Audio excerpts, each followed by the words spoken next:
espirrou. Coitada. A mamãe tem importância de espirrir. Como é que eu não quero? Sim, Gabriel. Tira a mãozinha da mamãe. Depois da papinha, segue-se um banho. Aconselha-se um banho. Não precisa tanto banho, né? É passar mais banho. Pronto. Ai, gente, que amor. Ai, que amor, Gabriela.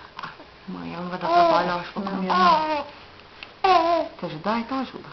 Ai, que coisa mais fofa. Gente de Deus.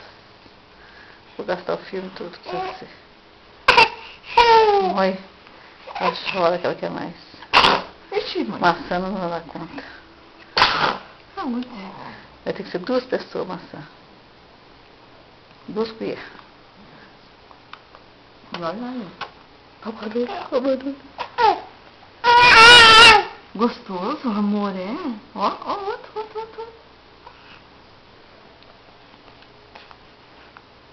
Só que ela não entende que eu tenho que abrir a boca, mas tá ótimo, né?